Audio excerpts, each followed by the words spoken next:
How to choose who probates the estate. Is there someone you have to choose, or maybe should it be the second cousin or the firstborn?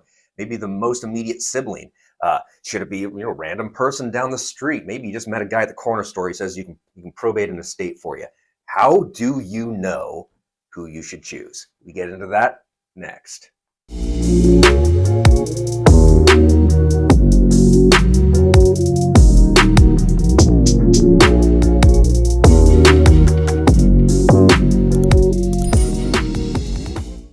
Welcome back to the channel. I'm Brendan Moore, realtor in California and certified probate and trust specialist by the California Association of Realtors. And I'm Bill Heyman. I am a California licensed professional fiduciary, as well as I am a registered bonded legal document assistant specializing in probate work in California and Nevada. Also a licensed California real estate broker, as well as a licensed real estate agent in Nevada.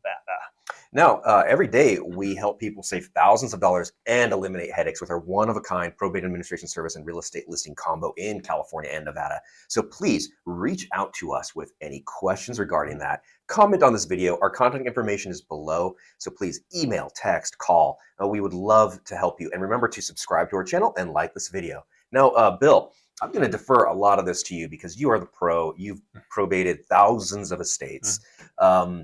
So you've seen several personal representatives do it well, do it in kind of a mediocre way, and do it poorly. Yeah. And you've administrated Yes. a lot of estates yourself, which I love it when that's you, from my perspective. So how do you choose who probates the estate?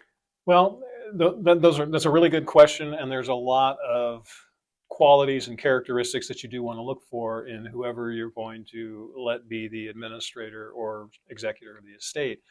I would say that probably the most important quality that a personal representative needs to have is they need to be someone that you can trust.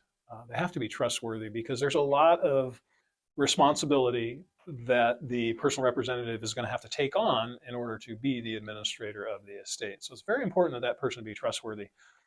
Oftentimes, families will elect to have me be the administrator of the estate. I am a licensed California professional fiduciary, license number 1277. But that's what my license allows me to do. I can act as the administrator of an estate. I can act as the conservator of a conservatee.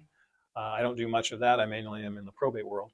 But that's essentially what my license allows me to do, and it also is help to the family to know that if they do decide to have me be the administrator, they are having a licensed professional fiduciary act as the administrator. The other advantage to having someone like me do it is obviously I know probate and I know real estate, and also I always waive what's called the administrator's statutory fees, which can get quite expensive. If you nominate a family member to do it, that's fine. The person's trustworthy, etc. But I have been involved in estates where a family member, they say, yeah, we're going to have our brother do it. And at the end, he claims the statutory fees and he gets an extra $10,000, $15,000, $20,000 that no one else gets. So sometimes that can cost you money. Additionally, you want someone who is a good communicator.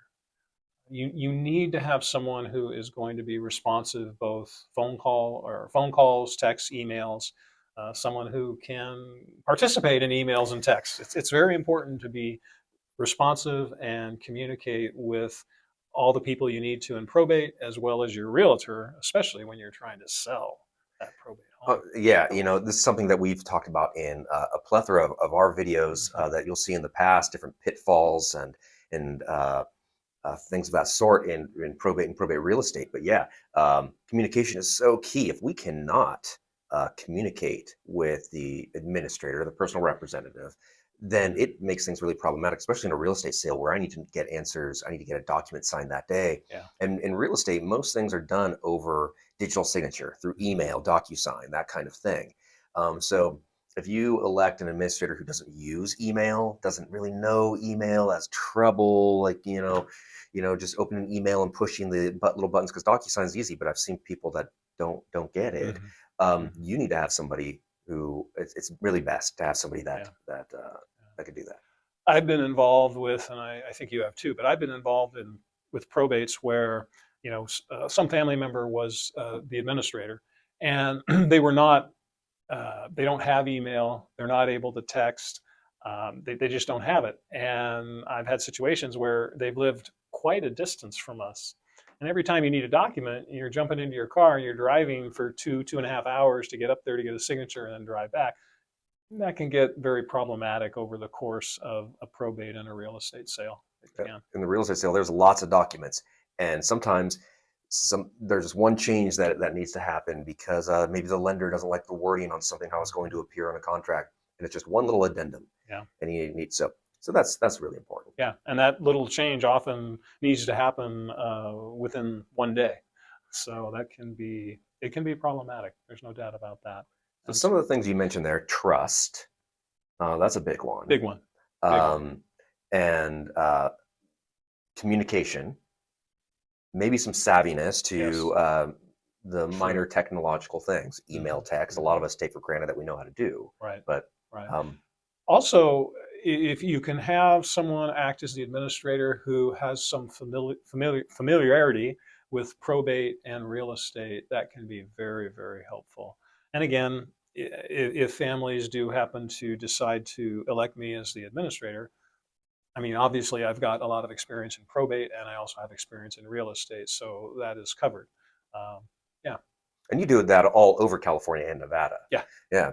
Whereas me, I'm in Northern California for real estate, so sometimes you'll be working with Bill and I'll be working with Bill on the real estate end, but Bill has a team all over the place. I have another point that maybe people don't know. So if there's a will, mm-hmm. and an executor has been named in the will, which maybe you already know this watching this video, maybe you've seen some of our previous videos, just because there's a will does not prevent probate. No. So please watch that if you're not certain. A lot of times there's a probate and there's a will involved and there's an executor named. It's not always does the person named. Yeah, I was just, you were bringing up a very good point. A lot of people don't realize that, just what Brendan's saying. If there's a will and there's a named executor, and maybe that executor is not the best person to be the executor, it's okay, because that executor can simply decline to act, and then whoever the beneficiaries are in the will, they can nominate someone else, and the will still be applicable, and then the will still be admitted to probate. Everything will be distributed according to the will. You just have someone acting as the executor who maybe the family feels is better suited to do that. Yeah. So really, I mean, it's in the best interest of the estate for them to really think about long and hard about who is going to do this. Yes. Not just maybe who is demanding to do it, maybe, but who is going to do the best job, who is going to be the best communicator, who is going to be on it the most, yeah.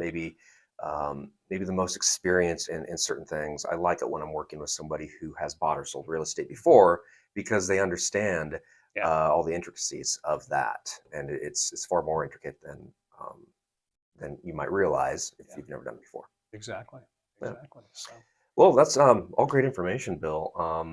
If you want more information on what Bill's service and really the overall cost of probate, I think maybe our most important video is this next one we have linked next. It's gonna come up right in front of Bill's head. It's called "How Much Does Probate Cost in California?" We break it down to how much it costs, and there's even a downloadable sheet to show how those fees break down. Yeah. And of course, Bill's fee is quite a bit different than that, and often saves people many thousands. Oh yeah, even more like tens of thousands. To get rid of the tens of thousands of savings. Absolutely. So if you want to save a lot of money, please watch that video. It's linked next.